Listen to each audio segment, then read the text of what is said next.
അടിമാലി അപ്സരാക്കുന്ന് തലമാലി റോഡിൽ തലമാലി വെള്ളച്ചാട്ടത്തിന് സമീപം കൊടുംവളവിലെ നിർമ്മാണ ജോലികൾ നടത്തുന്നത് ഇനിയും വൈകിപ്പിക്കരുതെന്ന ആവശ്യവുമായി അടിമാലി മുൻ ഗ്രാമപഞ്ചായത്ത് അംഗം രംഗത്ത്. 2024-25 സാമ്പത്തിക വർഷത്തിൽ ഈ വളവിന്റെ നവീകരണ ജോലികൾക്കായി 21 ലക്ഷം രൂപ അനുവദിക്കപ്പെട്ടതാണെന്നും 1.5 മാസത്തിനുള്ളിൽ പണികൾ നടത്തിയില്ല എങ്കിൽ ഈ തുക നഷ്ടമാകുന്ന സാഹചര്യമുണ്ടാകുമെന്നും മുൻ ഗ്രാമപഞ്ചായത്ത് അംഗം സി.ഡി. ഷാജി പറഞ്ഞു. അടിമാലിയിൽ നിന്നും കുരങ്ങാട്ടി, പീച്ചാട്, മാങ്കുളം മേഖലകളിലേക്ക് എളുപ്പത്തിൽ സഞ്ചരിക്കാൻ കഴിയുന്ന റോഡാണ് അടിമാലി അപ്സരാക്കുന്ന് തലമാലി റോഡ്.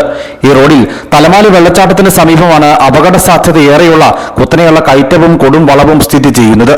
ഈ ഭാഗത്ത് നവീകരണം നടത്തി റോഡിന്റെ അപകട സാധ്യത കുറയ്ക്കാൻ ലക്ഷ്യമിട്ടായിരുന്നു 2024-25 സാമ്പത്തിക വർഷത്തിൽ അടിമാലി ഗ്രാമപഞ്ചായത്ത് 21 ലക്ഷം രൂപ വകയിരുത്തിയത്. എന്നാൽ ഇതുമായി ബന്ധപ്പെട്ട നിർമ്മാണ ജോലികൾ ഇനിയും വൈകുന്ന സാഹചര്യത്തിലാണ് റോഡ് നവീകരണം സാധ്യമാക്കണമെന്ന ആവശ്യവുമായി അടിമാലി മുൻ ഗ്രാമപഞ്ചായത്ത് അംഗം സി.ഡി. ഷാജി രംഗത്തെത്തിയിട്ടുള്ളത്.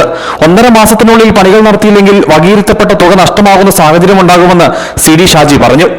ഈ റോഡിന്റെ പുനർനിർമ്മാണത്തിന് വേണ്ടി 21 ലക്ഷം രൂപയാണ് 2024-25 സാമ്പത്തിക വർഷത്തിൽ അടിമാലി പഞ്ചായത്തിൽ നിന്നും അനുവദിച്ചത്.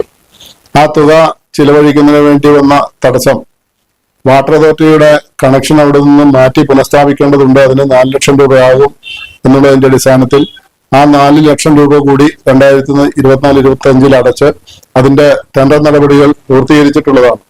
എന്നാൽ നാളിതുവരെ അതിന്റെ നിർമ്മാണ പ്രവർത്തനങ്ങൾ ആരംഭിക്കാൻ വേണ്ടി കഴിഞ്ഞിട്ടില്ല. കേവലം 1.5 മാസമാണ് ഇനി ഫണ്ട് നഷ്ടപ്പെടാതെ നമുക്ക് ആ ജോലി ചെയ്തു തീർക്കുന്നതിന് വേണ്ടി അവശേഷിക്കുന്നത്. ഈ പാതയുടെ പല ഭാഗത്തും നാളുകൾക്ക് മുമ്പ് വീതി വർദ്ധിപ്പിക്കൽ ജോലികൾ നടത്തിയിരുന്നു. ഇതോടെ ഇതുവഴി കടന്നുപോകുന്ന വാഹനങ്ങളുടെ എണ്ണം വർദ്ധിച്ചു. അടിമാലിയിൽ നിന്നും മാങ്കുളത്തേക്കുള്ള വിനോദസഞ്ചാരികൾ ഉൾപ്പെടെ ഇതുവഴി കടന്നു പോകുന്നുണ്ട്. കൊടും വളവും കുത്തനെയുള്ള കയറ്റവും മൂലം വഴി പരിചിതമല്ലാതെത്തുന്ന ഇരുചക്ര വാഹന യാത്രികരടക്കം ഇവിടെ അപകടത്തിൽപ്പെടുന്ന സംഭവങ്ങൾ വർദ്ധിക്കുന്നു. ഇടയ്ക്ക് വലിയ വാഹനങ്ങളും ഈ വളവിൽ കുരുങ്ങുന്ന സംഭവങ്ങൾ ആവർത്തിക്കുന്നു. ഈ സാഹചര്യത്തിലാണ് റോഡിന്റെ നവീകരണമെന്ന ആവശ്യം ശക്തമായിട്ടുള്ളത്. News bureau, Adimali.